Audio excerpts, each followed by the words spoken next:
How are you? Oh, I'm good. How are you? I was jamming. Oh, I'm I was good. jamming right. I'm good. I was getting the jam on. I'm good. I'm good. I'm good. And hello, movers. How are you doing? It is so good to have you on with us tonight. As always, you have tuned in to Can We Talk, brought to you by Movement Worldwide. We are the movement. We're a motivational organization there to educate minds, empower, nurture, and transform. We are a movement to move. Yes, we are a movement to move, helping others thrust into their purpose to live the best version of themselves and win. We've tapped into some winning information. We have some winners' resources. We're seated at the winners' table, and we invite and you to sit right along with us, right, Annette? Yes, that is correct, Anita. We have plenty of room at the table, and we invite you, yes, you, to come join and sit with us for the next hour plus. Come on. And as we always say, we like to say, like the old saints used to say, come where the table is spread and the feast of the Lord is what? Going on. Gwine. Notice she said gwine, where the feast of the Lord is gwine on. So come where the table is spread and the feast of the Lord is going on, where there's a lot to talk about. We got a lot of things happening, a lot going on all the time. But before we get started with our conversation, we want you to do a few things for us. The first thing is the video that you're watching is either on Facebook or YouTube. Please hit that subscribe button, that like button, that follow button, whichever one it is, to follow our Facebook page, like our page, join our group, subscribe to our YouTube channel. So hit that subscribe button, hit the like button, that thumbs up, that heart, whatever it is that shows us just a little bit of love, shows us that you're paying attention, that you're watching, that you're really liking what we're doing. So please give us that thumbs up. The other thing that we ask you to do is to click the arrow button and share. You can do exactly what I'm doing right now. I'm actually sharing. Every time you see me looking up and down and I'm doing my little things, I got my eyes wandering. Usually I'm sharing. I'm sharing most of the time. When you see with my hands up like this, I'm either typing in a comment or trying to get yours on the screen. But when you see me going back and forth like this here right here, you see me right here, I'm sharing. So please hit the subscribe button, the like button, and the share button right now. Another thing you can do is you can sow a seed. We're a nonprofit organization, and every seed that you sow into this ministry, we always pray that it returns to you 100-fold. So you can sow via Cash App. Our Cash App is $ Movement Worldwide. That's $ Movement Worldwide. Our Zelle is info@movementworldwide.org. That's our email address, info@movementworldwide.org. That's how you can Zelle us. Or you can become a monthly covenant partner by becoming what's called a patron. And what you do to become a patron, you want to know? You want to know how to become a patron? You want to know? And they want to know how to become a They patron. want to know. Tell them, Nita. Okay, since you asked me questions, I'm going to tell you how to become a patron. All you have to do is, go to our website, movementworldwide.org, click the red button. It will take you to patreon.com. That's the website, Patreon, and you can become a patron by signing up at patreon.com and setting your account up, setting your amount that you want to sow monthly. We ask for $12 a month. That's 40 cents a day. That's just $2.80 a week. But most of our patrons have done it for more than we ask, and we're always grateful. But no matter how big or how small the seed, it is all greatly appreciated. But we really need your ENTS, your gifts, your seed, your presence, PRESENTS, but we need your ENCE, your PRESENCE, because your presence here means that you're going to share it and you're going to tell somebody. So all of that, listen, we need the seed and love to have the seed, but we love and need your presence as well. We need both. So when you can only give us one, if you don't have the gifts to give, guess what? Give us your presence and give us your sharing and your talking. And sowing that into somebody else's life. I'm telling you, it goes very far. And then everywhere that you see that globe above Annette's head, everywhere you see that movement acronym, follow us. That's us on all social media platforms.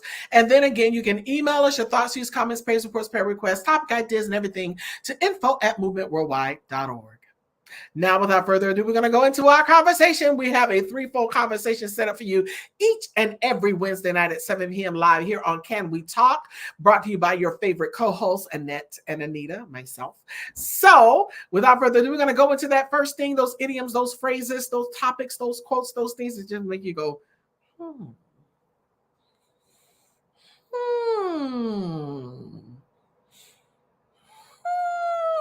It make you think, y'all.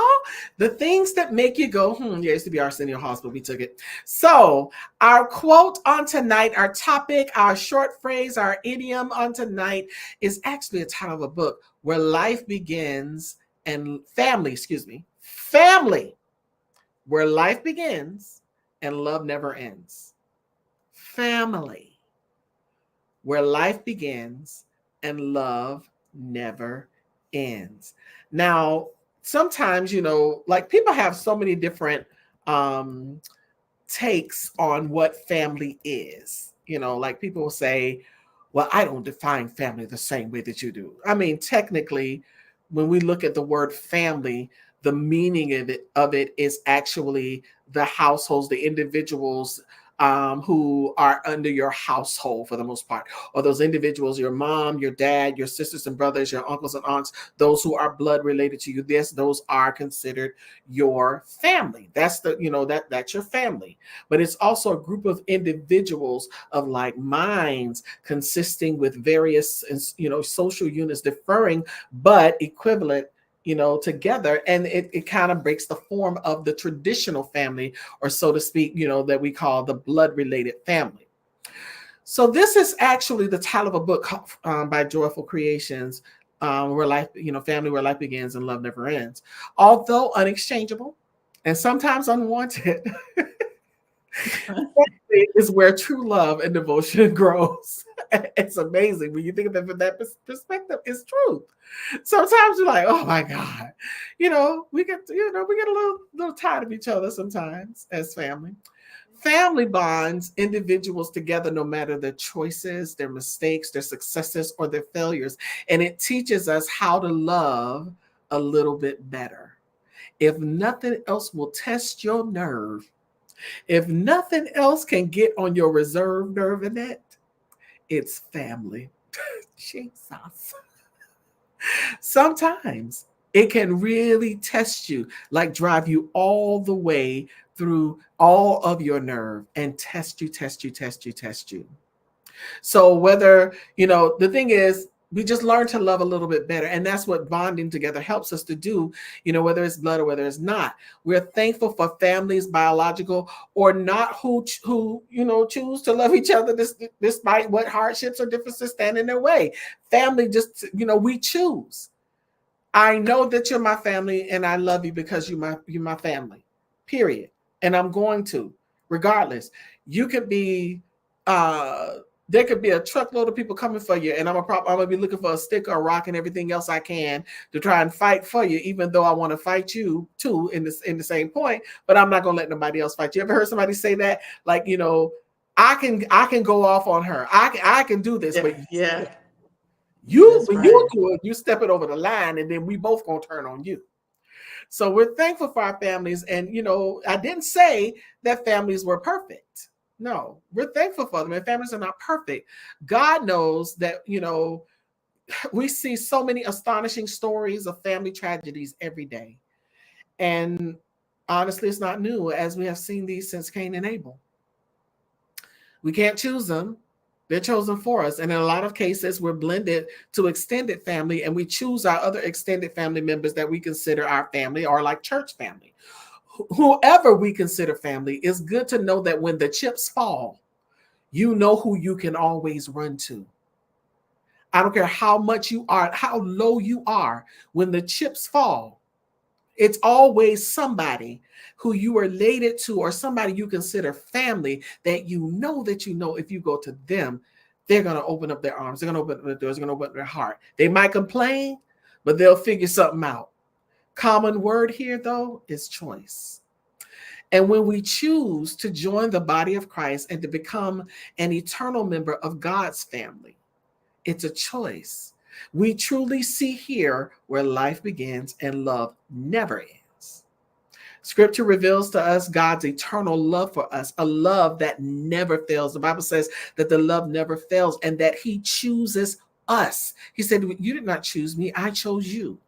Not only did he choose me, but he died for me, and he told me that he would never leave me nor forsake me. Nothing, and we've learned this in Scripture, nothing can separate us from God's eternal love. So I'm convinced, like the Scripture says, that neither height nor depth, nor angels, nor demons, nor things present, nor of the future, nor any powers, nor nothing, anything in all creation will be able to separate me from the love of God that is in Christ Jesus our Lord. Romans 8:38-39. So when you decide this kind of love, that means commitment, that means covenant, that means promises that you don't break. Now, whether you want to admit it or not, you and those that you have as family need each other. No matter how much you can't stand them, you love them and need the assurance of that relationship. Sure, people get mad all the time, won't speak, cut people off. I'm done. That's it. I mean, for years and years. But if you notice, they'll hold on to that one cousin, or to be that one sister, or that one uncle, somebody that they know that they have the tie to, because it's needed.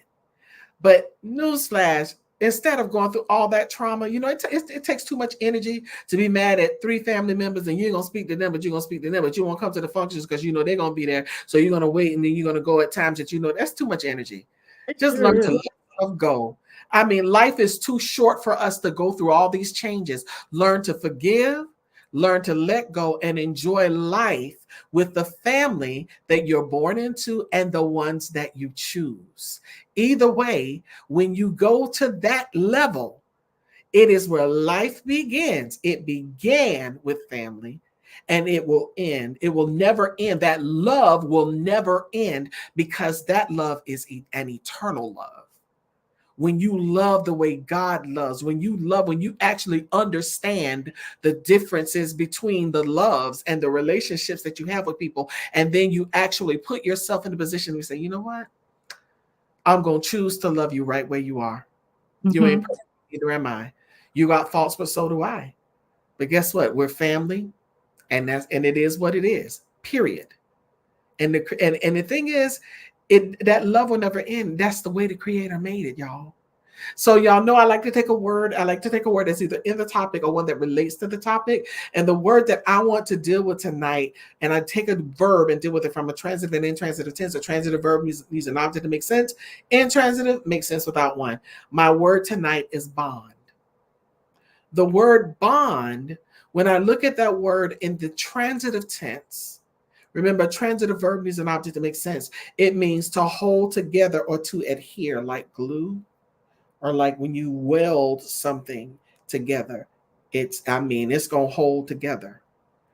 And then when I looked at the word in the intransitive tense, it means to solidify. To solidify. And when you solidify something, guess what? It's made solid, it's secure, and it's firmly fixed, period. And I mean nothing breaking through it. And that is what it means to bond with someone.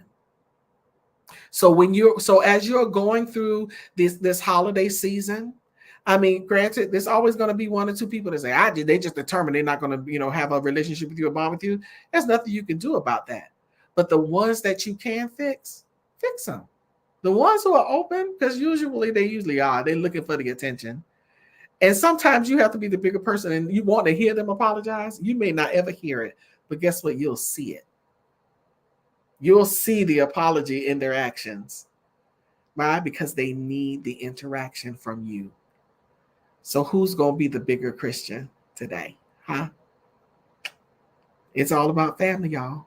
And this is that season where life begins and love never ends. And that is our transformational topic tonight. Your thoughts on it? I'm looking at your topic, where life begins and love never ends. But one of the issues that we have, we sometimes get to a place in our lives that life have to end for the family to come back together. And so we don't want to be like that. We want to be able to embrace, but one of the hardest things that I had to do was be the person that says, because I really truly didn't do anything wrong, but at the end of the day, none of that matters. Whether you was It right, does. wrong, or indifferent, it doesn't. It don't matter. And looking back, I'm glad I was the one that said, you know what, it's enough of this. I'm going to reach out now. If you want to have a relationship, that's fine. But then I got a couple of brothers that they're my brothers, but they're almost like strangers. It's not that we have a problem. It's just that, life happens and we go left and right. And so when we lost one of our family members, they coming back, it was such a strange environment to have everybody together. But it made my heart was so glad. I said I'm so glad that we're just back together again. Whether we ever come together ever again, for that moment, I was so happy to look around. It's 8 of us. It was 7 now, and just see all the faces. And so it really love never ends. Even though you say I'm mad, I don't like them, I can't stand them, I hate them. That's not true. That love is there. Exactly. It's there. Yeah. It's there. It's there when it boils down to it. It's there. So and the thing is, like I said, the things that you can fix, and the things that when somebody refuses, there's nothing you can do about it when somebody refuses to let some stuff go. But and like Annette said, even when you have to be the bigger person, even when you're not wrong, and that's usually the case because everybody wants to say, I knew I was right. Say I was right the whole time. You see, she came and apologized, didn't you? That kind of thing. And it's like, and sometimes it's not even that deep. It's like, just let it go. Let them have their own fantasy world of believing that they were right. Because at the end of the day, usually when somebody's got to constantly talk about it and say that they were right, they were wrong.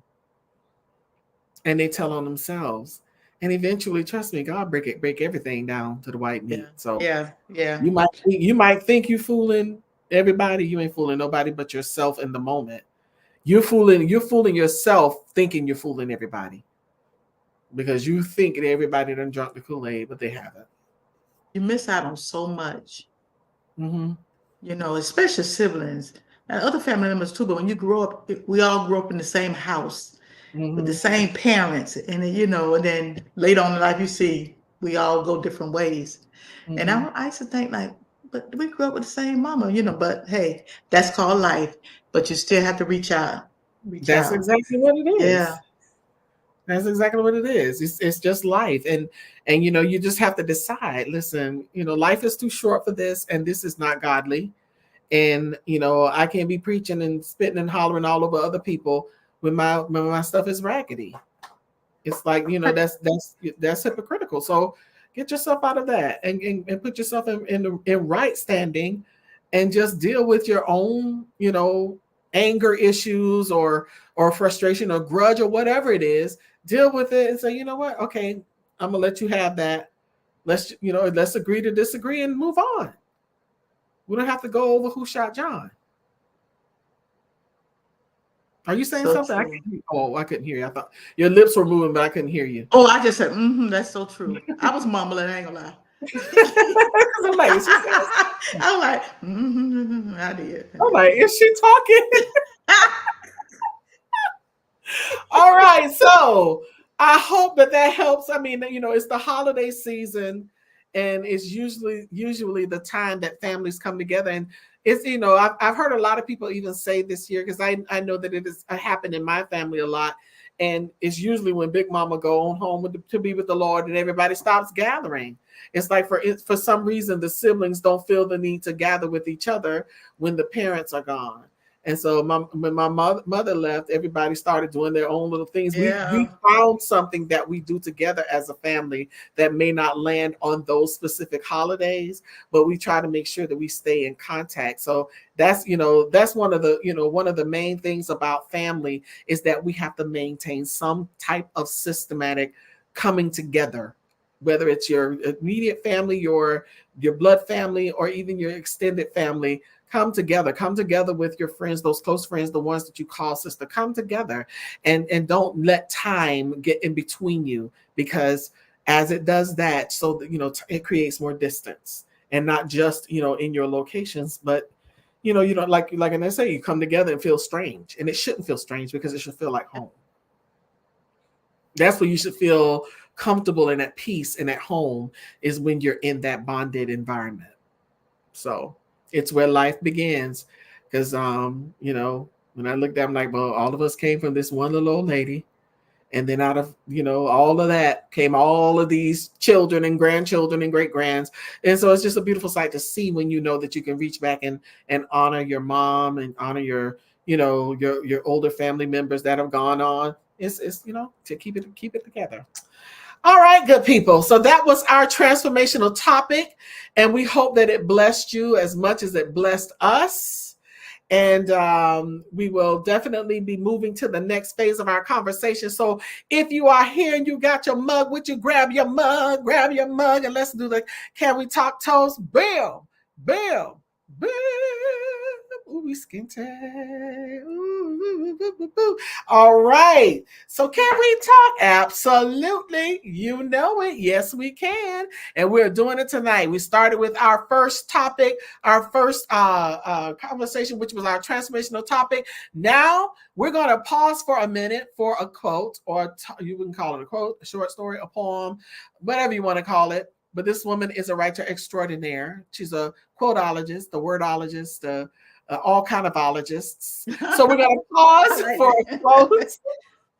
We're going to pause for our Annettism brought to us by Annette L. Anderson. We're going to pause for that moment, and we'll be back. While we're gone, please share and let somebody know that they're going to the next phase. You don't want to miss that. You want to be here for that. So please share, but we'll be right back in just a few minutes after we pause for this Annettism.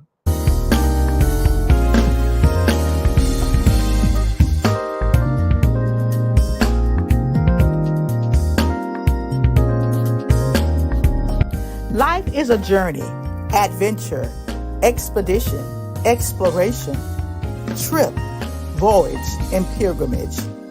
We must learn how to maneuver and navigate our way through all of it and not miss what it has to offer. Our travels can be rewarding and heartbreaking. As we travel its uncharted waters, just know there will be dark and murky situation we will encounter. The waves of these waters can be tumultuous, yet we persevere by riding the waves of adversity to triumph. Life is a journey, so let's embrace it. Dare to dream about it. Walk in your uniqueness through it and be a champion because of it. This is Annettism's Expressions.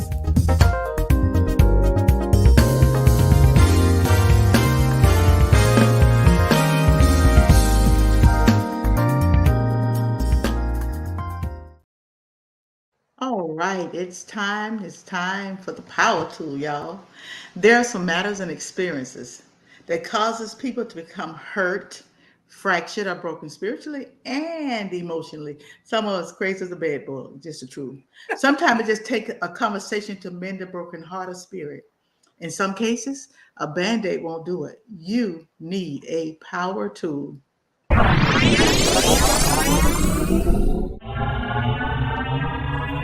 Power tool. Well, tonight I'm going to be talking about something, and we were on one of these platforms, and I mentioned about this, and it really stuck with me. It just popped in my head, and it stuck with me. But it's finger bandits, and I call it 10-digit trolls. Finger bandits, that's what people are. And it's cyberbullying. That's what it is. You're a finger bandit, and you 10-digit trolls. You know, when you come and attack people, it's just absolutely ridiculous. What is cyberbullying? It's the use of technology to harass, threaten, embarrass, or target another person. Online threats are mean, aggressive, or rude texts, tweets, posts, or messages all count.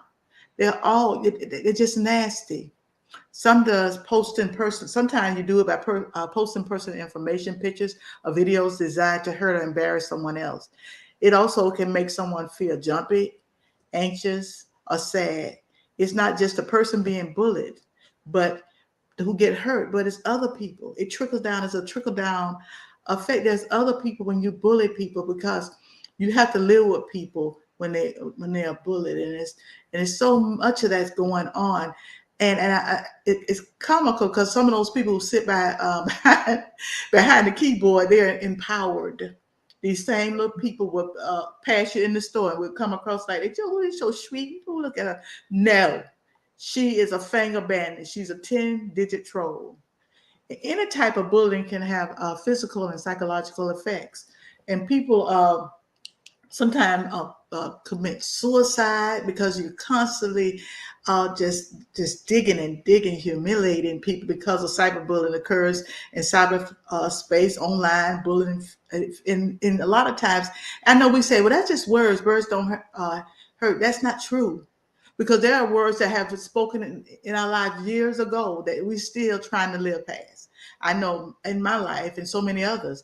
And what this does, it also isolates you. It makes you feel like you're alone, like nobody cares. And that's what bullying does. It gets you to a place where you want to be alone. You know, they just don't like me. And it does something to your psyche. And then for some people, it make me angry. You know, there was an incident in San Agustin a few years ago where these two young men, it was a black young man and a white young man. They were going back and forth, and talking trash and bullying each other.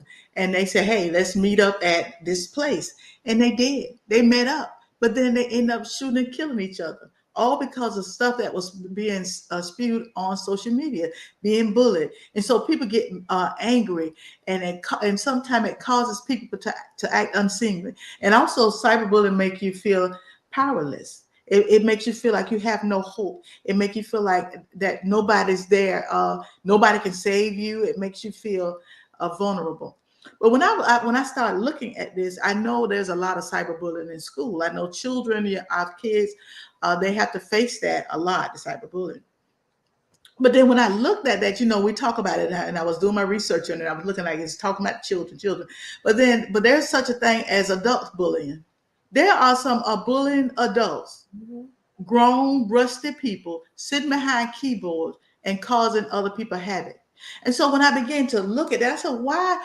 I'm not talking about casual conversation where you may disagree with somebody and say, I don't like. No, I'm talking about when you're nasty, when you go back and dig up stuff about people. It's especially when I notice this, especially when Black folks commit a crime, they're gonna dig all the way back from the day you were born. You were born in 958 because they're trying to find something to make people look negative. But when I begin to look at some of the reasons why adults bully, it's because some of them is a past abuse or childhood experiences. And so a lot of times, so we don't have to deal with our own problem. We'll just, talk about other people. And self-esteem and self-confidence issues. There are some people, that's what they feel empowered, that they can sit behind a computer and they can say mean and nasty things to people. I see it all the time.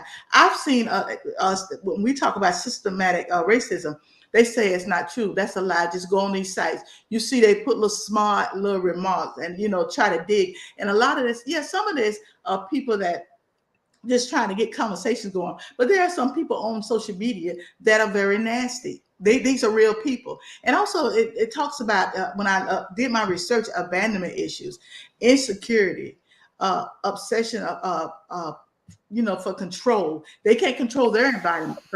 You got a weak man, a weak woman. They can't control their environment. So what they do, they get on a computer, and that's a control environment. And that way you can be real nasty, say things, and 9 times out of 10 people will never know who you are. And a lot of them is the enjoyment of the ill-gotten reward. Some enjoy the fact that they're hurting people. They enjoy, different things. I know when a young lady, we talked about this on one of our platforms, a young lady that had won Miss USA, Miss America, a real beautiful, beautiful, beautiful Black lady.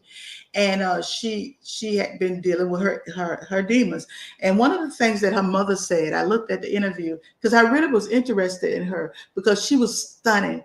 I mean, I was like, what? But the mother was saying that one of the things she struggled with was the attack from social media, how they were bullying her, told her she wasn't pretty, told her, you too old, that kind of stuff.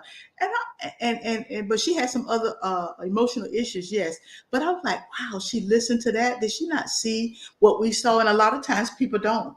And so you have people who attack people. I know when Kelly, they used to sing with the Destiny Child. One of these young lady was talking about how ugly Kelly was, and so what I mean, she to me she was classy. What she did, she found out who this young lady was. It wasn't hard to find. So the lady was on a ship with a boat with this bathing suit. So what Kelly did, she went and bought the same bathing suit and she put them side by side. Boom, enough said. And it's very interesting when people are so nasty and I want to talk about people call them ugly. I've clicked on some of the faces, and I'm like, "Are you kidding me, girl? Stop! Don't do that." But we have people because they don't want to deal with their own insecurities. They attack others. And then we also have the lack of empathy, narcissism traits, and some people, like I say, are crazy as a bed, but mental illness. So this is how they overcome their own shortcomings. They're to be mean to other people when some of that stuff is not even warranted. And they look and they dig and to make sure that they can find something, because there are a lot of people who are struggling just to survive. They struggle to get up in the morning. They struggle to go through their day. They're struggling. People have different issues, and so now you're already struggling. That's why when you look at the teenagers, how suicide rate have like skyrocketed from other kids making fun of them and causing them to really say, you know what, I'm 10 years old, but I won't live no more. And when I looked at, it, I said, God, I mean, me on a personal note, I don't know what we can do. Maybe call it out, because these people sit in the privacy of their home, their offices, their cars, whatever, and this is what they do. They attack people. It seems to me that it's just exciting to them. And so when I thought about it, and I said, you know what, these just finger bandits. You a 10-digit troll. You spend your life trying to make other people's life miserable because yours may not be that exciting. So I think people need to take a look at themselves, just step away for a moment and take a look at themselves. And not only that, do research, see how this kind of cyberbullying is causing other people to I mean, like go crazy. People never recover for some of this stuff. Some of this stuff, yeah, it's public information. A lot of it don't mean you got to keep posting it. We look for stuff, we're searching. I see it even in politics. You got the Agent Orange himself. I'm gonna say Orange. I know it's orange, but Agent Orange with the President Como, he got all this stuff, but y'all trying to find one little thing that somebody else did wrong. Now he got 91, but you're just trying to find one. You're searching and you're looking, and I just find it so amazing. But and I'm almost finished. And I always try to go to the scripture when I'm dealing with some of this stuff. I've been saying, but God, why is this allowed? But I went to Proverbs 24:1-5. It said, "Be not thy envious against evil men, nor neither desire to be with them. For their heart studies destruction, and their lips talk of mischief. Through wisdom is a house built, and by understanding it is established. And by knowledge shall the chambers be filled with precious and pleasant riches. A wise man is strong. Ye a man of knowledge increases strength." So in other words, you're gonna have people that's vile. You're gonna have people that's just what they do. They open up their mouth to speak destruction. But you gotta know, you gotta become more knowledgeable. Find out if you're struggling. Find out, what can I do to help myself. Don't get so caught up in what these bandits, these digit bandits are saying, and Mhm. just know, that we can't stop it. We can't change the heart of others, but we have to start doing things to cause us to persevere, cause us to be more attentive to what is going on, so it won't cause us to end up somewhere in a corner because somebody done said something about you. Listen, this is why I never run for politics. I got some bones and all stuff in my closet. Listen, you don't even have to open the whole closet door to get mine. So I say, I already know I can't handle that, because see, I've been and just told somebody all about the go up and down that lineage. I told a friend of mine, I said, I used to get mad. I used to talk about, that's why our mama ugly and all that. I said, what does that have to do with anything? You know what I'm saying? Your mama ugly and your daddy fat, you know, and your children are like, that's ridiculous. You know, but cyberbullying is scary. It's scary not only for our children, but it's scary for the adults that's struggling just to make you be surprised of the people that it takes everything they have just to get up in the morning and get dressed. And the last thing they need is for you to say something negative about them. This is sticks and stones will break your bone. Talk won't hurt. That's a lie. Talk breaks your bone and it hurts too. And it can cause for some decide they don't want to be here anymore. And so that's it for me with the power tool tonight. Well, awesome. Hey, listen, it's a real thing. I worked for a couple of years, more than a couple of years, about 5 years, with an artist whose platform was anti-bullying. So I've attended tours, school tours upon tours, and workshops and seminars and webinars and stuff about the powerful impact that bullying has on young people. And it's not just young people, like you said, and it's adults too. And a lot of times people end up in stuff, a lot of conflict and things over social media things. I mean, I'm amazed at how many people fall in love on social media, how many people get mad, like these young men that killed each other on social media, having a shootout over something that was said on a post. And it's become like it's a person, it's a beast. So we have to be careful and be mindful. And then, you know, not to get so mad at somebody. Like sometimes people they just have a knack for getting under your skin. And you look at their profile, they barely, somebody put this up earlier, they don't even have a picture. They got a picture of a dog or a bird or something, and then they don't have any posts, but they're on there talking all kinds of noise. So immediately you know that's a finger bandit or a 10-digit troll. So don't even put stock in what people post or what they say. And in some cases, you just have to turn a blind eye.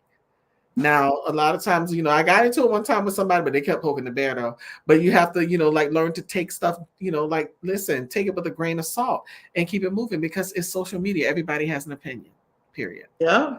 You're right, Anita. One time I told somebody I was so good.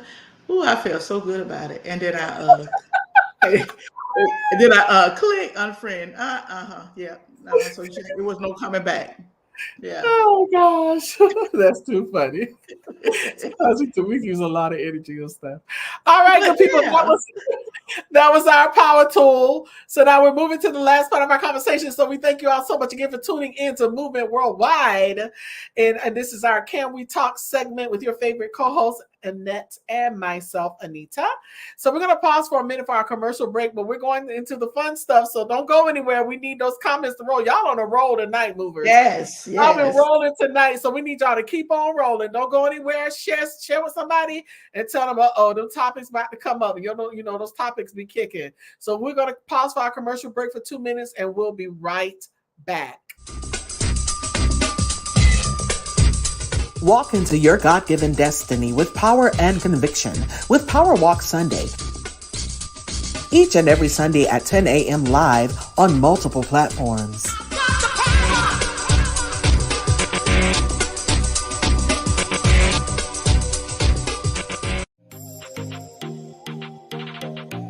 When we eat well, we live well, and all will be well. Go to elbwell.com, join the journey, and take your life back. TNT, that's Tuesday Night Talk with the Andersons. Each and every Tuesday night at 8 p.m. live on multiple platforms. For more information and other services, visit AnnetteLAnderson.com. Your faithful co-hosts, Annette and Anita, along with the best mods this side of heaven, are live on Clubhouse in the Movers and Shakers house with Operation Manifestation every Friday night at 8 p.m. You don't want to miss this fiery conversation. If you don't have your copy yet, get yours today at Amazon.com. That's Living Life One Quote at a Time by Annette L. Anderson. Another milestone reached. Get your copy of The Wow Effect by Anita Faye Wilson, available on all platforms, or you can visit AnitaFayeWilson.com. And you can always catch us live on Wednesday nights at 7 p.m. for Can We Talk? Join us with your Can We Talk coffee mug. Get yours today. They're $15 and that includes shipping. Sow good seed into good soil. You can sow a seed into Movement Worldwide via Cash App at $Movement Worldwide, Zelle at info@movementworldwide.org, or by becoming a patron. You can visit our website at movementworldwide.org, click the red button, go to patreon.com, and set up your account today. And remember to follow us on all platforms. Like, subscribe, click that notification button, and don't forget to share.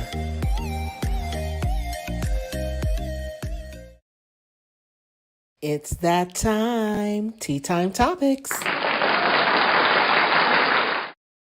It's time for Tea Time Topics. Tea Time Topics. Say what? Tea Time Topics. Go now. Ooh, ooh.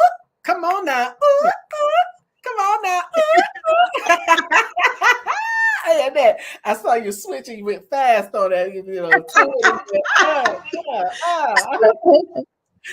All right, good people. It is time for our Tea Time Topics. Y'all know we like to go for the news, keeping it light, but keeping it real, and even go to some history, all in the same process. And so we have a little update for you. Woo, child. Oh my God. This one right here is a trip update. Federal prosecutors have charged a 52-year-old ex-gang leader in the assault on former Minneapolis police officer Derek Chauvin, who was reportedly stabbed 22 times last week, and they tried to kill him in an Arizona federal prison. John Tursak, a former member of the Mexican Mafia who served as an FBI informant, is accused of stabbing Chauvin on November 24th in the law library at the Federal Correctional Institution, Tucson, according to court documents. Chauvin suffered serious injuries but is expected to survive. Investigators said that Tursak told FBI agents he had been thinking about it for a month about attacking Chauvin, identified in court documents as DC, because he was a high-profile inmate. Chauvin is serving a 21-year federal prison sentence at FCI Tucson for violating George Floyd's constitutional rights when he killed the Black Minnesota man by kneeling on his neck for at least 9 minutes during an arrest in 2020. Tursak stated that his attack of Derek Chauvin on Black Friday was symbolic with the Black Lives Matter movement and the black hand symbol associated with the Mexican Mafia criminal organization, according to investigators, whatever that means. Federal corrections officers responded to the attack in the prison library by pepper spraying Tursak, according to the court documents. Justice Department officials said in a court filing that Tursak told officers he would have killed Chauvin if they had not responded sooner. Wow, he wanted to kill him, period. Kill that man. He did. Wow. That is something. He really wanted to kill him. I mean, I didn't know that 22 times. Wow. Yeah, something either clicked in him or is very wrong with him, or like usually those prisoners who have nothing to lose. Yeah. It's like I'm the rest of my life anyway, so I'm, it doesn't matter if I take somebody out in here or not, and they just don't care. I mean, he really wanted to kill him. And he in prison too, so duh. I mean, but like you said, he had nothing to lose. But I'm glad the man, he didn't kill that man, because that don't change nothing. He's there to do his time, and man, Chauvin was. It probably was less than 9 minutes he did that. Look at Sherry.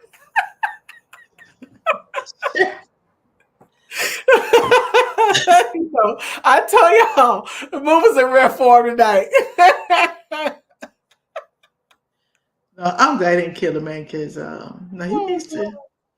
I bet he's gonna be looking over his shoulder from now on. He probably, I mean, that's his life, but that's a lot of stabbing. That is a lot of stabbing. 22 times. Wow. But hey, It is what it is. We don't wish anything on Oh, anybody. That's not our whoa. nature here on our show. We don't wish and honestly, on my nature, period, I don't wish that on anybody Either. in prison. I really don't, because I have, Look at Con- look at friends a Con- little bit. Connie, no. What's wrong in that? What was they having? They having no sympathy tonight. I don't think they're feeling us on being sympathetic tonight, Annette. What you Santa, think? no, we don't. No. No, I don't. Hey, it is what it is. Yeah. Hey, movers ain't playing. And We feel it was about choice got him there, so exactly. All right, fellas, come on, take us to the next one. Moving, moving, moving. We keep it moving. That's too funny. Movers ain't playing. oh, look at Miss Foo Foo. Shakara Richardson has been named Athlete of the Year. The accomplished star was honored on Sunday at the USA Track and Field Night of Legends ceremony on December the 3rd, where she received a Jackie Jonah Kersey Athlete of the Year for Women award for her dominant performance in 2023. Richardson feats include wins at the Budapest World Athletic Championship 100 meter, 200 meter, and the women's 400 meter relay competition. The LSU legend accepted the accolades and delivered a speech in person. The 23-year-old spoke about her faith in God and how everything that has happened to her thus far was written. Shakara also expressed her responsibility as one of the USATF's top athletes. With the God that I serve, everything happened when it's supposed to happen, she said. So when I stand here today as a world champion, that's because now was the time for that to happen. Now is the most impactful it would be, the most powerful it would be, and the most sincere it would be. I understand the influence that I have. I understand the responsibility that I have to USATF and as a top female U.S. athlete, and to my country, and to my Black family, to my beautiful women, to everybody that has been misunderstood for trying to be their best selves and not put into a category because they do track and field and have been put in a bubble. I love the way she said that. Elsewhere, Shakara Richardson is featured on Forbes 30 under 30 sports list. The annual list honors 600 North American leaders from 20 various sports. Richardson was among the top 30 of the Covenant list. And there she is, because they tried to drag her, but God fixed that. Oh, they did. And still tried to drag this girl and just take all of her credibility and youth and everything. You know, when they can do something like that to somebody in the peak of their career, like how they did Colin Kaepernick, and they'll try their hardest. They really tried to get her, but she tried. And I just pray that she keeps it together. She redeemed herself. She did. One guy said, "Oh well, she need to learn her place." And I said, she did learn her place. This is why she got that award. She learned her place. Yeah, she's a top athlete of the year. Come on, preacher. That's her place. So go on now, go on with your little fingers and go somewhere and sit down. Because that was one of the finger bandits in that. Yeah, don't talk about her place. What you mean her place? That was learn her place. What you mean? Learn her place? She was first place. She was an athlete of the year. So a year is 365 days. Duh. But anyway, I'm very proud of her. I'm proud of her too. I really am. She's not the first athlete. They kill me. They pick and choose certain people. Because you've had athletes that what's his name, used to ride the bikes. I forgot his name, but he had some issues. All of them, those are people. But anywho, kudos to her. Go girl.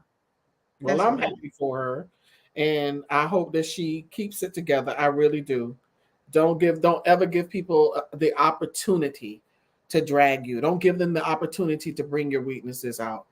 Just keep yourself together. And and that's right, Connie. She's in her place. Know her place. She's in her place. Know her place. She's in her place. I know that. But that kind of burns. Yeah, I wasn't standing up in my head. Oh, I know. We fit to fix this right now. Don't do that. Well, we give her all of this wonderful, wonderful, wonderful. We are so proud of her. And we give her a thumbs up all the way from Movement Worldwide. Yes. Black Girl Rock. That's what I'm talking about. You on top, honey. Stay right there. Stay right in your place. And don't let nobody take that from you. Come on, fellas. Take us to the next one. Moving, moving, moving. We keep it moving. Jesus. Woosah. This fool right here. In a tricky exchange with journalist Andrew Ross Sorkin at the New York Times Deal Book Summit on November 30th, Elon Musk dropped several F-bombs against companies who have stopped advertising on the social media platform. If somebody's going to try and blackmail me with advertising, blackmail me with money, go F yourself, he said. He sure said it. I saw it, the whole thing, and was disgusted. Oh, I tell you, sometimes Annette, sometimes people just get a little too puffed up, and God have to show you. So he said, specifically calling out Walt Disney CEO Bob Iger, who earlier in the Deal Book Summit had said associated with Musk and X was not necessarily a positive for Disney. What this advertising boycott is going to do isn't going to kill the company, said Musk, with the warning the whole world will know that advertisers killed the company, and we will document it in great detail. Okay, so anyway. He don't run the world, okay? Huh? He don't run the world. He getting ignored. Exactly.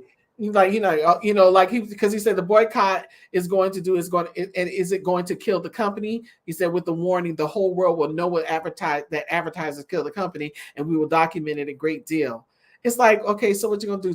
Anyway, Musk has faced a torrent of criticisms after replying to an X post on November 15th that claims Jewish people are stoking hatred against white people. Musk commented, "You have said the actual truth. Many major U.S. companies, including Apple, Coca-Cola, Warner Brothers, Discovery, NBC, Universal, Parent, Comcast, and many more suspended their ads on X in response to the tweet, as well as to a report from the advocacy group Media Matters that showed ads for major corporations, including Apple and Comcast, appearing next to pro-Nazi and anti-Semitism material on the site. The advertising freezes on X could cost the company as much as $75 million in advertising revenue by the end of the year. According to internal documents viewed by the New York Times, U.S. advertising on the platform is down nearly 60% this year, a dramatic decline that Chief Executive Linda Yaccarino is trying to turn around. Oh, man, you are not God. This is what happens when you think you're above. I don't care. You could have all the money you want, but you just like the rest of us. Trust me. If you mess around and die before me, they'll put you in a nice, beautiful gold casket by yourself. So you cannot get mad. This is an organization just like yours. They have a right. These are people who on your level.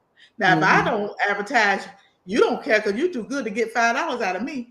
But if these companies are major companies that's boycotted, you can't do and say anything. That's why he wanted to take over what do you call it, X9, because he felt like people could just say and do anything. No, that's not the world we live in, because there's consequences to your what you say. Free speech, yeah, but at what cost? Yeah, it costs. Don't think all this stuff being said it costs. Listen, let me tell you something.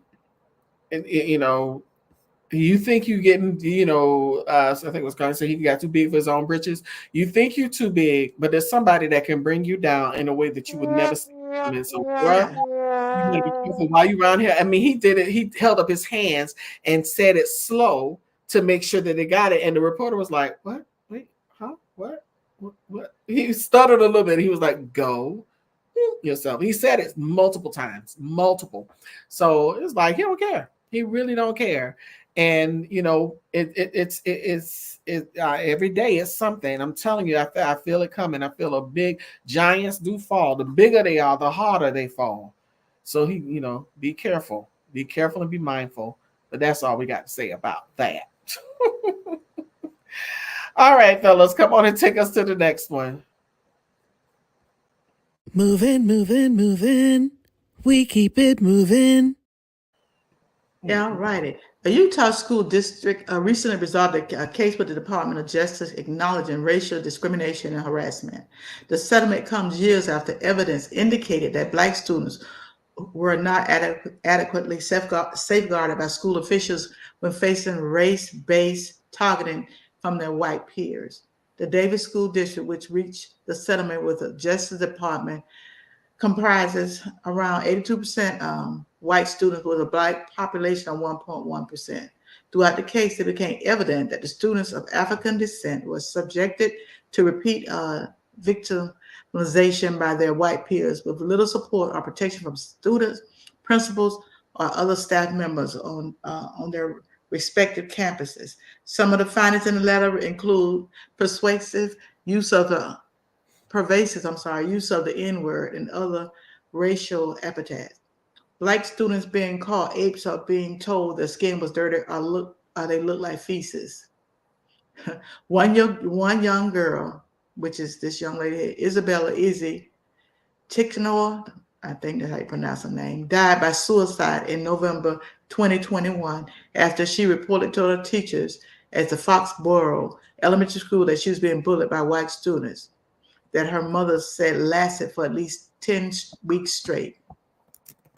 Despite her mother's belief that the bullying was racially motivated and linked to some type of developmental disability, investigators concluded that the comments about her hair being dirty were not racially motivated, but possibly related to her family's economic status. They still trying to, like my mama say, throw a rock and hide your hand being nasty. I'm throwing that in. When a student told Izzy she needed to wash her hair, this comment could have been born out of racial talk, I guess. It could have been the observation. Now, they just making up stuff. Could have been observation, could have been cloaked insult about poverty. The report states, further irritating, did I say that word? That there was no direct evidence between the bullet and her race or disability. So them calling her names and her skin dirty, okay. While the district never acknowledged that Izzy's bullying was racially motivated, they did admit that she was bullied and not adequately protected by the school adults.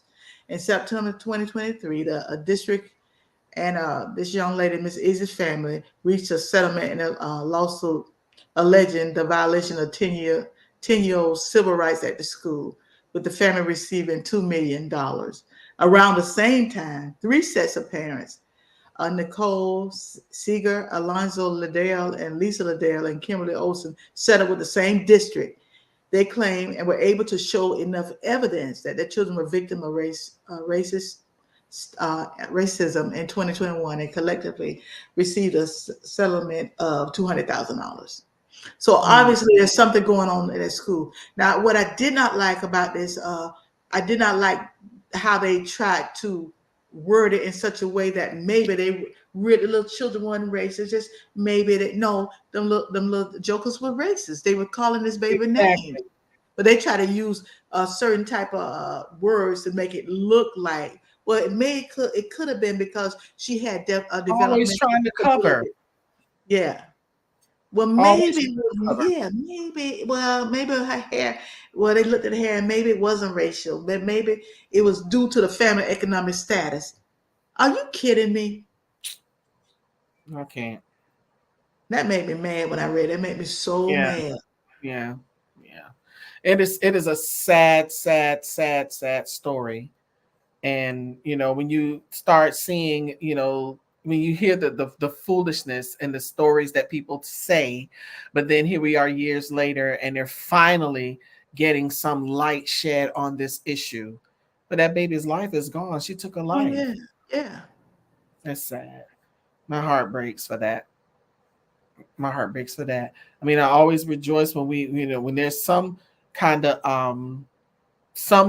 like closure, a positivity that comes out of it, as well as, them receiving a little compensation for stuff like that, but still it doesn't bring that child back, and it still breaks my heart. So, happy in that regard.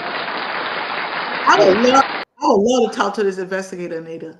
I would love how you concluded that her hair being dirty was not racially motivated. Yeah, that's ridiculous. And your skin, but anyway, let's move on because see, I'm gonna I have to know. take everything.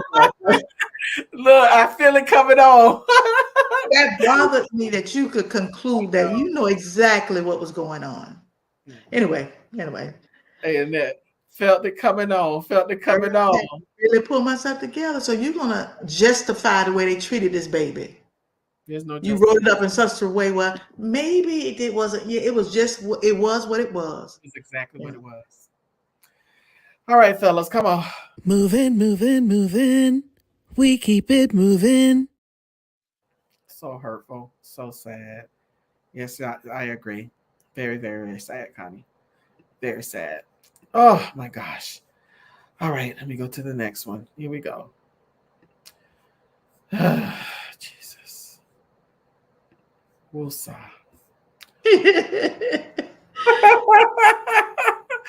A predominantly white community in Ohio is urging a public official to resign from his role on the township's trustee board after he used a racial slur during a discussion about incorporating Juneteenth into the new calendar for the fire department. Despite being recorded using the offensive epithet, the Scoito, township trustee is adamant about not stepping down from his position. At an open meeting on Thursday, November 30th, Trustee Barton Fannin, his public use of the N-word was addressed. Jesus, and he did it so casually. Not only did the community members step up to blast the trustee for his remark, but so did his colleagues. All asked him to resign, stating that his comment did not reflect the spirit of the little over 60,000 members of the Pickaway County community and that he should do the right thing. Bruh was determined. Like beyond determined that he is not resigning. They tried to get him, and all these people came together to get him to do the right thing, and he was determined that he was not going to step down. When asked to resign, he replied flatly to Channel 10 WBNS, absolutely not. He also apologized for what he said, sharing that he learned a lot in the last 2 weeks since he uttered the word. The remark was made as the board was deciding on the inclusion of Juneteenth in the calendar during the public meeting on the 17th. He said, "I did not realize that was a freaking federal holiday," he said. Wolf and Maynard attempted to explain Juneteenth to him, and Wolf asked, "You know what it means though, right?" He said, "They took a N-word holiday, right?"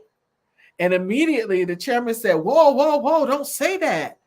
And he said that before going into detail about how the celebration for is a marker for the de facto end of slavery in the former Confederacy as Union troops moved into Texas after the Civil War. So when I heard it, I heard them telling him, like he was like, whoa, because you have to listen because he said it so fast, and he wasn't saying it wasn't imitating anything or anything.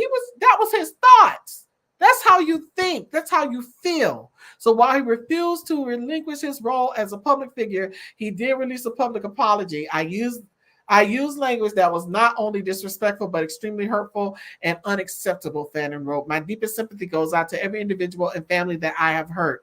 I have learned a lot from my actions. No, you haven't. And I feel embarrassed by them. No, you don't. I hope over time I can earn this community's trust once again. The board does have a strategy to remove Fannin, who was elected to the board in 2022. To oust the politician from his role, residents must generate a petition with signatures from 15% of the registered voters in Ohio in the recent Ohio's governor race. Following that, The petition will be presented to the Pickaway County Court of Common Pleas.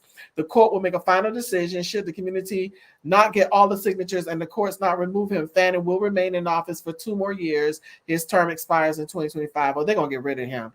He got to go. Yeah, because even the people in his community, you see, they were just a couple of them. Them people exactly.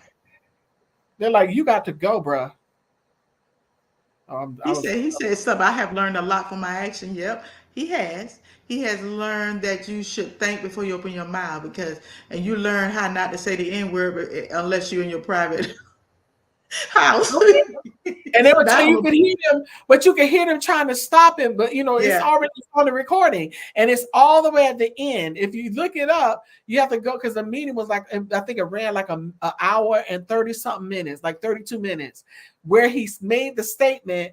With the video that I watched, it was 1 hour 30 minutes, and he said, "You know what that means, right? You know what Juneteenth means, right?" He's like, "Yeah, they took another holiday," and he said it so, and they're like, "Whoa, whoa!" And you can hear somebody else saying, "Don't say that, don't say that," he whispering to him. I'm like, that's because y'all know that's how y'all talk behind closed doors. That's what you really are about. But now all of a sudden you've learned from your mistakes. No, you've been making them same mistakes. How old are you, bro? About 45, 50 years old? You've been making them same mistakes that long. Because the Bible says, for out of the abundance of the heart, what? The mouth speaks. If it ain't in your heart, it ain't coming out of your mouth. So the problem is you just got caught. So while you around here, letting the N-word fall out your mouth, your folks standing out there like, and you around him trying to tell your little side of the story, and your folks looking at you like, they been after, they've been picketing him, and because it's predominantly a white area, so them people like, you gotta go. Mm-hmm. We ain't having that. It's silly, ridiculous. All right, fellas, come on, take us to the next one. Woo. Okay. Moving. We keep it moving. This chick, I ain't never know how to pronounce her name, I'll be very honest. A co-defendant in Georgia election fraud case against former President Anita President could see her $75,000 bond revoked after prosecution. Alleged she potentially threatened a high-profile witness on social media. I guess it's Siobhan. I don't know. It's I think it's Trevian Cuddy.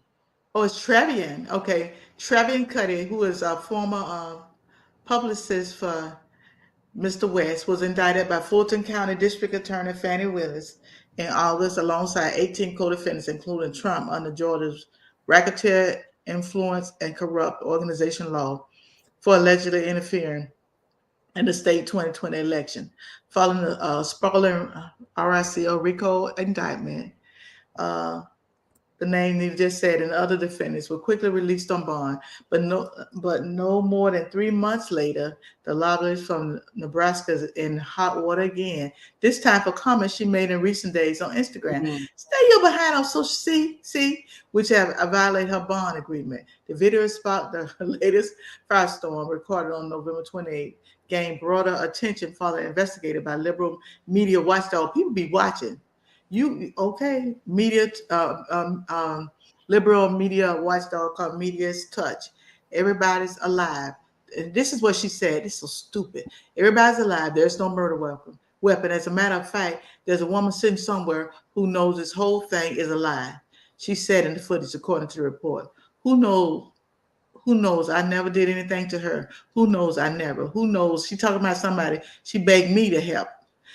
There's a woman sitting somewhere who knows that I'm going to F her whole life up when this is done. During the live broadcast, she reported offered to answer questions from the audience, but became irritated when one of the respondents cited overwhelming evidence in an indictment. And she said, let me just tell you right now, you can't kill Trump when his entire base is a militia. Okay, you can't do it. Said before launching to she just went crazy. She said, I want to respect black people and black men.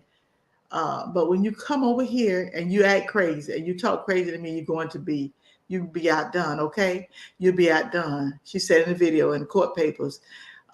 She went on to say she intended, what she said, the prosecutor claimed that she intended the message as a threat against Freeman, according to suggesting that she would be holding a grudge over the serious federal charges she faces.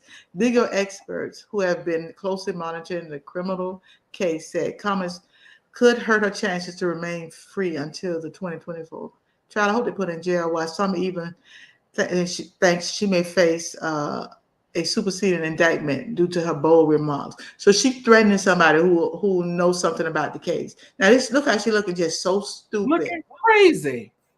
Yeah. Oh, y'all can't hurt her. There ain't no gun. So what if there was no gun or knife? Well, now maybe what she did. And I'm saying she's just stupid. What's wrong with her? She told me she gonna becoming the press. She looking forward when he become the president to be the press. What she put her picture back up, Nita? What this Miss Fufu said? Hold on. Something about she about to become the press secretary or something. Yeah, I look forward to redeeming Black women in politics by becoming press secretary to the 40s. Girl, you ain't redeeming me. You're redeeming nothing. I really like this comment, baby. Your skin ain't white with orange makeup and too much concealer. You will never be able to do like he does and say crap like he says. You will. You won't. Nope. You won't. You will won't do that. So you have to. You better be careful what comes out of your mouth, because you are not him. That's and people don't see you the way they see him. They made a deal with the devil. You ain't got nothing to offer them. Nothing. She need to talk to the rest of them Black women. But 10 to 12 people be in that job after you done had it. And look at Omarosa and look at a whole bunch of other people that went through, and now you don't see or hear from them no more. Be careful, because you are not him. Yeah. And you will be shown very quickly just who you are. That's right. He been getting, even with him. They are pulling the rope under him. But you, girl, he ain't gonna even know your name, child. Sit down somewhere, honey, because you are not even important. That's ridiculous. It's embarrassing. All right, fellas, come on. Moving, moving, moving. We keep it moving. Good Lord from Zion. Oh, that girl. That just really ticked me off. So silly. I know. I just can't take it with people like that. Northwestern University, ranked as 9th best college or university in the country, maintains a 7% acceptance rate, making it one of the most competitive institutions to gain admission to. Students accepted to this prestigious university typically achieve SAT scores of 1,500 and above. Now, 16 incarcerated persons from the Illinois Department of Corrections have made history and can count themselves among the elite graduates from the school after their commencement this month. In partnership with Oakton College, Northwestern University successfully launched its prison education program, making it the first top 10 universities to provide a bachelor's degree program to incarcerated students. The cohort began in 2018 with students selected from the Statesville Correctional Center, a multi-security prison in Crest Hill, Illinois, who wanted to work towards their associate degrees. In December 2021, Northwestern University stepped up and said it would allow these students to continue matriculation through their program to pursue a bachelor's. Over a dozen students were enrolled in a full-time course load throughout all 4 quarters of each academic year and earned a bachelor's of science degree with a major in social sciences. Ta-Nehisi Coates, the National Book Award winner and journalist, said it was a high honor to be the November 15th graduate keynote speaker. When I got the invitation to come here to address you, wild horses couldn't stop me because I'm addressing myself. This is a tremendous achievement you guys have done, he said to the audience, about 300 guests. Later, the Howard University professor was asked by ABC News what it meant for him to speak to the class, and he said, I was deeply, deeply inspired. I teach kids who struggle to get to class in the morning, he continued, and to see those guys struggling within what they had to struggle with and manage to get you now an education from a prestigious university, it's a big deal. According to a Justice Department study, around 60% of the state prison inmates are rearrested within 3 years of release. However, education can significantly change the outcome. A 2018 study of the Journal of Experimental Criminology revealed that prisoners participating in post-secondary education programs are 48% less likely to be reincarcerated compared to those who don't go to school. Additionally, obtaining education during incarceration enhances the likelihood of securing employment after release by 12%. Oh, wow. Okay. All right. Y'all better get y'all degrees from one of the most prestigious colleges. That's nice. Your thoughts on it? Yeah, I thought it was very awesome because they were saying how when they get out, some are, they back there again and again, and so maybe this is just maybe this will give them opportunity to get a leg up. Mm-hmm. So yeah. All right then. Well, that's good. Okay. Well, we give y'all a thumbs up and an applause. Awesome. Like you said, that like the guy said, there's some people who are, struggling just to get up to go to class in the morning because they're too sleepy. Yeah. And these Mm-hmm. guys are struggling through some very strong hardships in prison, and they're getting a degree. So that says a lot. Whew. All right, fellas, come on, take us to the next one. Moving, moving, moving. We keep it moving. All right, this is such a pretty picture. Think bigger. That's Krista Idian. Go-to advice when women reach out wanting to follow in her footsteps. Six-figure sales her first year out of the gate, and now 15 million in venture capital and 25 million in annual revenues. You don't have to. You don't have to stop a mom and pop business, she said. But to achieve big things, you have to think bigger. Think like a unicorn. Edelman said, what's on how that is? Speaks from experience. In 2015, she developed a line of period panties that, unlike the few competitors on the market, could accommodate pad inserts. Wow, that's pretty neat. When the email she sent to potential funders went unanswered, she quit her day job in business operation and sunk $25,000 of her personal savings into launching panty prop, later renamed as Ruby Love.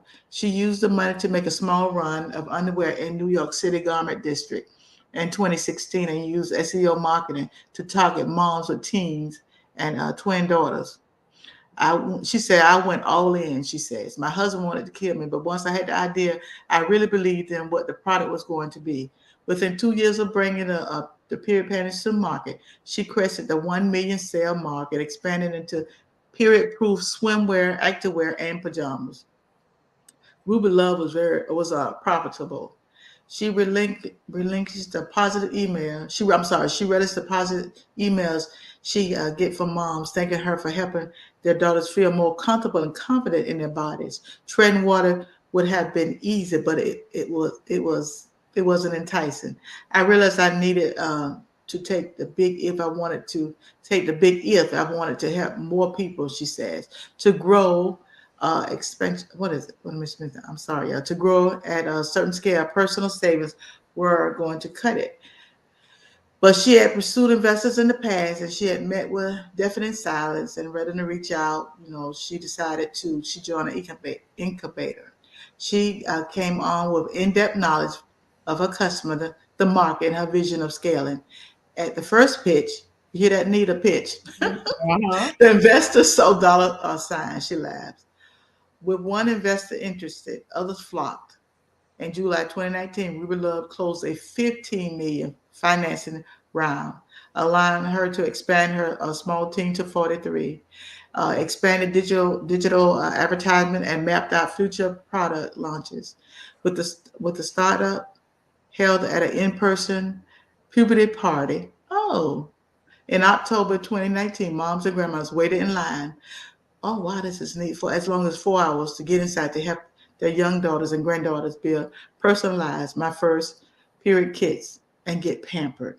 Wow. People, you know what? People don't understand how important that would be for a young girl. Right. Because my mama just gave me the boom. Okay, like what I do with it? I was like, We got some stories okay. we had to learn by trial and error. Yeah, but here this is. I mean, if somebody waiting on to get in line for 4 hours to what you have to offer, That speaks man, volumes. to be a personalized my first period kids and get pampered. How awesome that was for those young ladies. It speaks volumes. It speaks volumes. I'm very proud, and listen. that was, I mean, I'm glad that she kept on, even though her husband was like, okay, this is enough. And sometimes people don't see what you're doing. And I can imagine how it had to been taxing on their finances and everything. Yeah. Look now. But she kept going. So we do applaud her for that because This is why we say it all the time, Nita. There's all kind of ways to make money. You just gotta tap. I would have never thought about doing nothing like this. Never. And growing up, like, yeah, it was needed. Oh boy. So wow. Her story really yeah, she was amazing. Wow, that's amazing. All right, fellas, come on. Take us on out. Take us on out.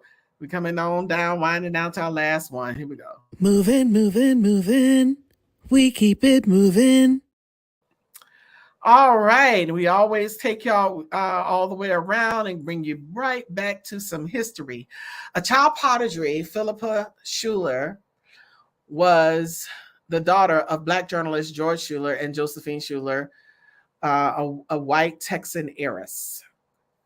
Philippa Duke Schuler was born in Harlem, New York on August 2nd, 1931. Philippa became famous in the 1930s for her talent, intellect, and mixed race parentage, and the eccentric parenting methods employed by her mother.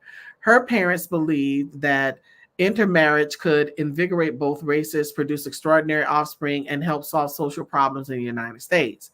For 3 years before her birth, her mother ate only natural and raw food, avoided meat, and went on a body and mind preparation regimen to cleanse her system and prepare to bear a superior child. As a result, Philippa grew up in New York City apartment, eating a diet predominantly of raw carrots, peas, and yams, and raw steak.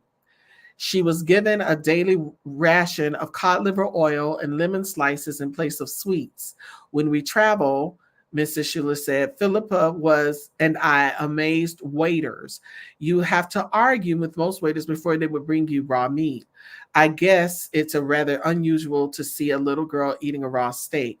Miss Schuler believed that genius could best be developed by a diet consisting of exclusively of raw foods. Hailed as the Shirley Temple of American Negroes, she performed public piano recitals and radio broadcasts by the age of 4. She performed 2 recitals at the New York World's Fair at the age of 8 and won numerous music competitions, including the New York Philharmonic Young People's Concerts at Carnegie Hall. At 11, she became the youngest member of the National Association for American Composers and Conductors. She encountered racism as she grew older and had trouble coming to terms with her mixed race heritage. Her piano recitals and radio broadcasts attracted press coverage. Among her admirers was the New York mayor, Fiorello LaGuardia, who visited her at the home on more than one occasion. He declared June 19, 1940, Philippa Duke Schuler Day, and at the New York World's Fair, where she performed 2 recitals. At 9, she became the subject of Even with a Gifted Child, a profile written by New Yorker correspondent Joseph Mitchell, who heard several of her early compositions. He noted that she addressed both her parents by their first names. She completed the 8th grade at the age of 11, and by 14, she had composed 200 musical selections. She became the youngest member of the National Association of American Composers and Conductors in 1942. In later life, she grew disillusions with the race and gender prejudice she encountered, particularly when performing in the United States, and much of her musical career was spent playing overseas. She fled to Latin America, where people of mixed races were more prevalent. She chose a voluntary exile of traveling and performing in Latin America and Caribbean and Asia, Africa, and Europe. As her concert schedule decreased in the early 1960s, she followed her father, George, into journalism in her 30s.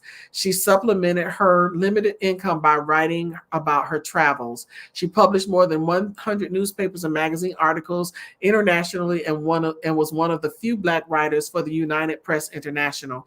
On May 9, 1967, she boarded a United States Army helicopter on a mission to evacuate Vietnamese orphans from Da Nang. The helicopter crashed into Da Nang Bay. She survived the crash but could not swim and drowned.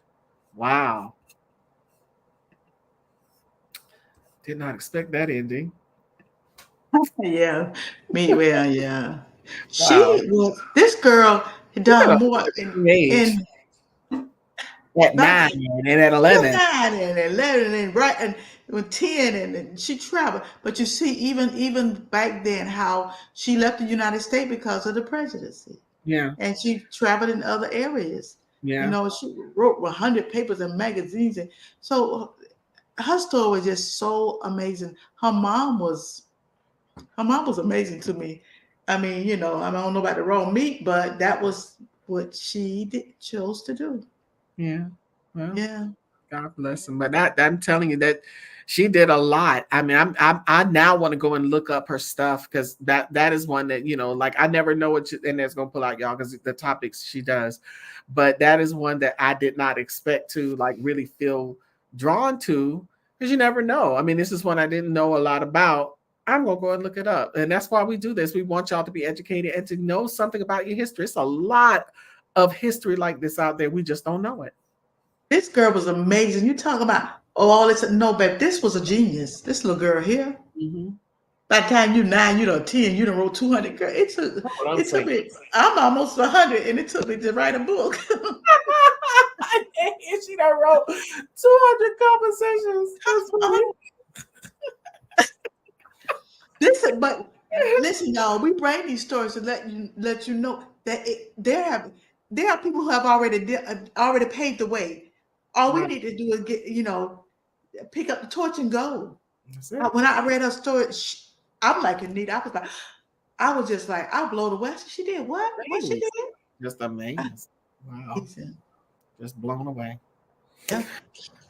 Well, all righty then. Well, we've come to the conclusion of our broadcast, y'all. We thank y'all so much for tuning in with us. You could have gone anywhere else with your time, but you chose to come here, and we greatly appreciate your presence on tonight. Before we leave, we want to ask that you do a few things for us. One is the video that you're watching is either on Facebook or YouTube. We ask that you please subscribe, like, and share. Subscribe, hit the like button, hit the heart button, thumbs up, follow, join, all that good stuff. And make sure you like it and make sure you share it.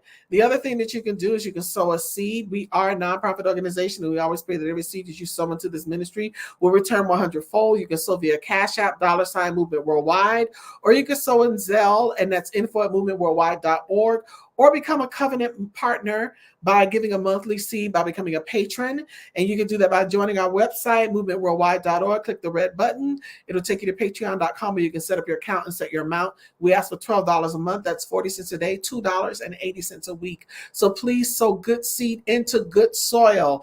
And everywhere that you see that globe that is above Annette's head, everywhere you see that globe in the acronym, follow us. That's Movement Worldwide, all platforms.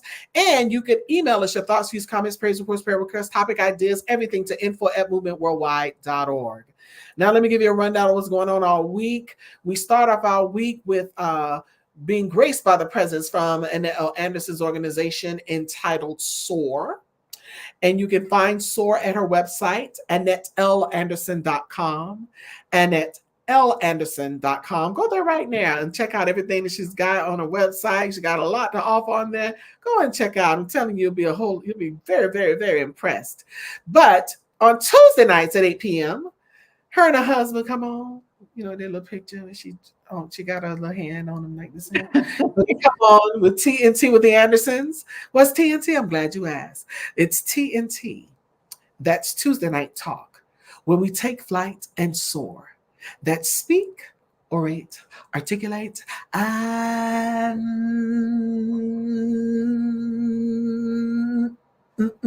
reverberate. Look at you trying to do it. I see you. Speak, orate, articulate, and reverberate. That's Tuesday nights at 8 p.m. live on this platform, Facebook and YouTube. Then on Wednesdays, come right back here on this platform for Can We Talk? Come let your hair down. Have a midweek conversation. No big eyes, no little U's. We just come here and chill. And 7 p.m. every Wednesday night. Can we talk? Absolutely. With your favorite co-hosts, Anita Faye Wilson and Annette L. Anderson. Join us for the heart, for that heart-to-heart thing with the quotes, with the idioms, with the phrases, with the short topics, with whatever they are, those things that just make you go, We start off our conversation with the transformational topic. And then, and that's going to rip that Band-Aid off, y'all. Ouch! And we're going to have our power tool. And then we go from the news, the good, bad, and the ugly, keeping it light, but keeping it real. Also with a little history with our tea time topics. Tea time topics say what? So our tea time topics is what we end with. And listen, you don't want to miss this conversation because there's always something. And the movers, boy, some nights they be on fire because it was on fire tonight. So some nights they be on fire, boy. They be leaving some comments. So come and join in with our movers and leave those comments with Can We Talk? And then on Fridays, we are still on Clubhouse, y'all. So download the app. Download the app in your app store. Look for me, look for Annette, look for the Globe, look for our pictures. And, you know, if you're still technologically challenged, we want you to do what it says on that little thing right there. I got to get my little drum solo ready. We want you to text the word movers to 958-20-50-50. What? 954-820-50-50. What? 954-820-50-50. What? 954-820-50-50. All right. Yes. Oh, I thought you said something. I said yes. I'm agreeing, child. That's movers to 954-820-5050. Then on Sundays, join us right back here on this platform, live every Sunday morning at 10 a.m. for Power Walk Sunday, where we inspire and motivate you to walk into your God-given destiny with power and conviction, where there is always, say always, Annette. Ways. Where there is always a word for you. Your last thoughts, Annette? Yes, I just want to leave you with this thought. And as we getting ready for the Christmas holiday, Anita so eloquently put it, family, where life begins and love never ends. So if you can reach out to your family, your friends, your neighbors, please, or somebody just may need just to hear a friendly voice. So that's what I want to leave. Amen. Amen. So again, y'all, listen. We appreciate you so much. And like I said, you could have gone anywhere else with your time, but you came here and we're glad you did. So without anything else being said, we've given you the rundown. You know where we are all week, what we're doing, what we got going on. But in the meantime, it's time for us to go. Love y'all, but gotta go. So, but we're not going to leave y'all with nothing. We're going to give y'all some love. Boop, boop, boop, boop. We're going to blow you some kisses. Mwah, mwah, mwah, mwah, mwah. And we're going to see y'all the next time. Good night, everybody. Bye-bye.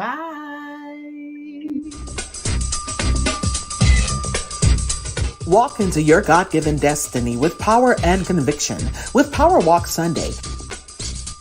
Each and every Sunday at 10 a.m. live on multiple platforms.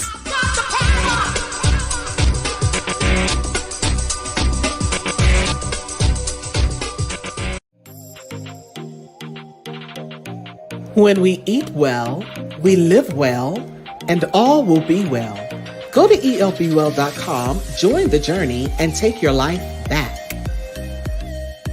TNT, that's Tuesday Night Talk with the Andersons, each and every Tuesday night at 8 p.m. live on multiple platforms. For more information and other services, visit AnnetteLAnderson.com.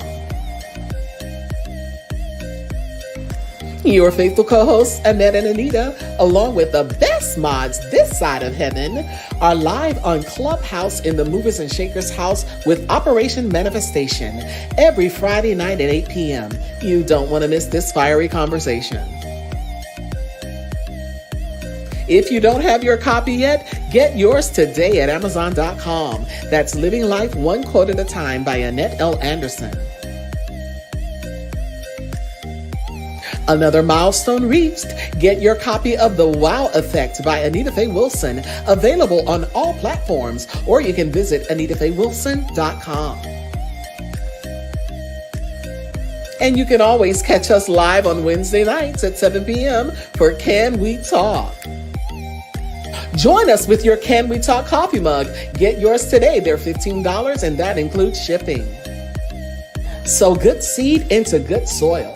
You can sow a seed into Movement Worldwide via Cash App at $Movement Worldwide, Zelle at info@movementworldwide.org, or by becoming a patron. You can visit our website at movementworldwide.org, click the red button, go to patreon.com, and set up your account today.